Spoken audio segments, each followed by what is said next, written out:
From unexpected murder to having cancer, these are deaths in Chicago Fire that broke our hearts. Chicago Fire has seen its fair share of deaths throughout its more than a dozen seasons. Let's explore the characters who have met their demise on the show, starting with Brian Otis Vonnetzweg, the driver of Truck 81. Otis's departure from Chicago Fire after almost 8 seasons was a significant loss for fans. Yuri Sardarov portrayed the character of Otis, a comedic first responder and firefighter who was a fan favorite. The decision to write off Otis from the show was initiated through a conversation between Sardarov and Derek Haas, one of the co-creators at the end of Season 7. Sardarov openly discussed his reasons for leaving the show, citing that he had been part of Chicago Fire for years, starting when he was 22 years old and now being 31. The conversation between Sardarov and Haas was honest and open, and both parties felt good about the decision. The writers of the show wanted to start the new season with a shocking death, and they aimed to choose a core cast member that fans wouldn't expect. Haas mentioned in an interview that he had seen a memorial at a Los Angeles firehouse, which sparked the idea of giving Otis a memorial as the ending. With this concept in mind, the writers worked backward to create the storyline leading to Otis's death. Although it was a difficult decision, Sardarov expressed that his character's death was necessary and aligned with his own desire to move on from the show. He believed that it was the right time for both him and the show to explore new paths. Filming the season premiere and the subsequent death scene was challenging for Sardarov due to the emotional nature of the scenes. However, he expressed excitement about the opportunity to portray such a significant moment for his character. When the episode aired, Sardarov shared a heartwarming poem on Instagram dedicated to Otis and expressed his gratitude for the 7 years he spent playing the character.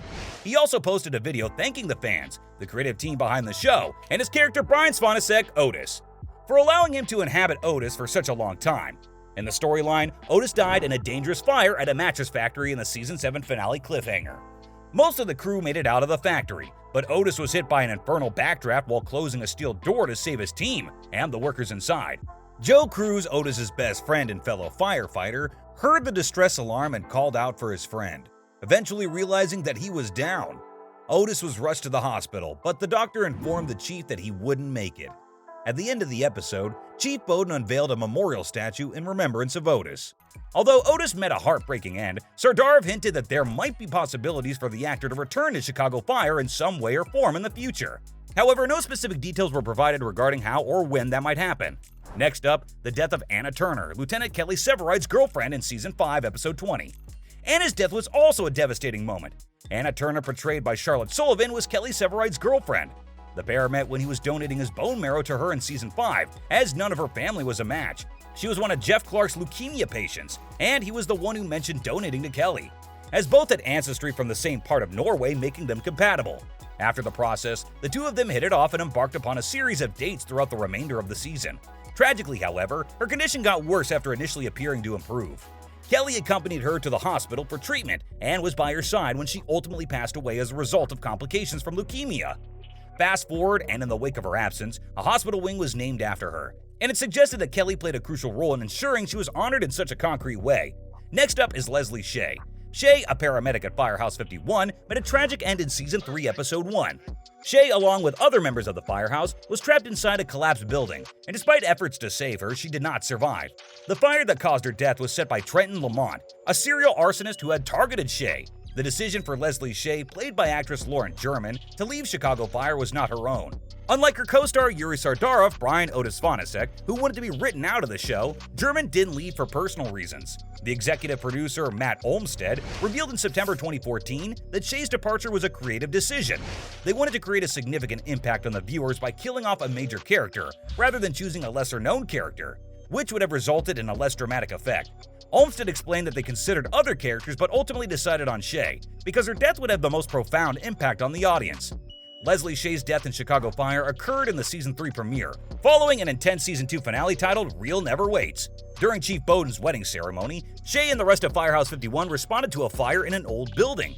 Before entering, Shea shared a sweet moment with Severide, her best friend and roommate. Inside the building, Dawson instructed Shea to take the lead in the case, and they switched positions. Tragically, Shea was struck by a stray pipe that proved fatal, narrowly missing Dawson.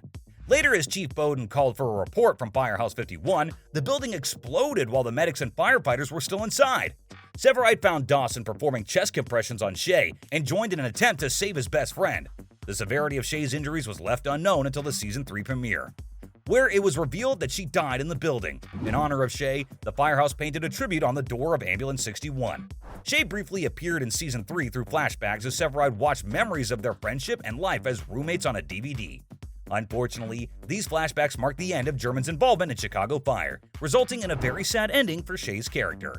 Next up is Rebecca Jones, a firefighter candidate on Truck 81 who died by suicide in Season 2, Episode 18. Facing criticism from her overprotective father, who disapproved of female firefighters, Jones took her own life after being ordered to take a desk job instead of pursuing her dream. Portrayed by Daisy Betts, Jones was introduced in Season 2 of the show as a firefighter candidate who trained alongside Gabriella Dawson. Rebecca was the daughter of a deputy district fire chief and was determined to prove herself, although her methods were not always the most appropriate. During their training, Dawson discovers that Jones is cheating during a written exam, which leads to tension between them.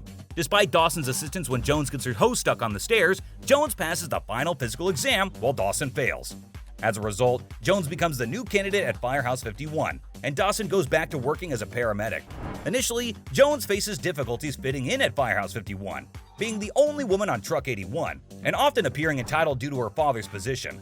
However, as time goes on, Jones's father orders Casey and Chief Bowden to fire her, hoping she would take a safer desk job instead. Despite their refusal to fire Jones, she decides to leave and take the desk job anyway. Jones shares the news with Herman and explains her father's cold attitude towards her. When Jones was 10 years old, she and her mother were in a car accident that resulted in her mother's death. Jones feels like a constant reminder of the incident to her father, despite Herman's attempt to offer support. Jones tragically commits suicide shortly after their conversation.